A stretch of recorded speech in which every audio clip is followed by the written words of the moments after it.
Sir ठाण्याला आरक्षण पडलेलं आहे, काय म्हणाल? ठाण्याला SC खुला प्रवर्ग महापौराचं आरक्षण पडलेलं आहे. ठाण्यात अनेक आमचे उमेदवार SC प्रवर्गातील आहेत आणि माननीय मुख्य नेते एकनाथ शिंदे साहेब या संदर्भात निर्णय घेतील. ठाण्यामध्ये सत्ता समीकरणामध्ये कोण कोण सामील आहे तुमच्याबरोबर? मित्रपक्ष शिवसेना भाजप आमची महायुती आहे, त्यामुळे सत्ता समीकरणामध्ये सर्वजण त्यामध्ये सहभागी होतील. भारतीय जनता पार्टीचे नेते आहेत, आमचे नेते आहेत, एकत्र बसून निर्णय घेतील.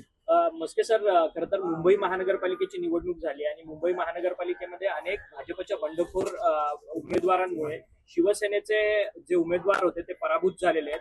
कशा पद्धतीने या सगळीकडे पाहता, कारण की आता या सगळ्या संदर्भात आरोप प्रत्यारोप सुरू झाले. मुंबई संदर्भात मला काही कल्पना नाही. मी ठाणे पाहत होतो आणि नवी मुंबई पाहत होतो. KDMC मध्ये मनसेसोबत आता तुम्ही जुळवून घेतलेलं आहे आणि खरं तर संजय राऊत यांनी आज देखील एक स्टेटमेंट केलंय की राज ठाकरेंना ही कोणती गोष्ट माहित नाहीये की मनसेने या सगळ्या संदर्भात पाठिंबा दिला. यामध्ये संजय राऊत साहेब राजसाहेबांचा अपमान करत आहेत. पक्षप्रमुखांना न विचारता लोकल नेते निर्णय घेतात, याचा अर्थ राजसाहेबांचा संजय राऊत अपमान करत आहेत. चुकीच्या पद्धतीने राजसाहेबांच्या बाबतीत बोलत आहेत.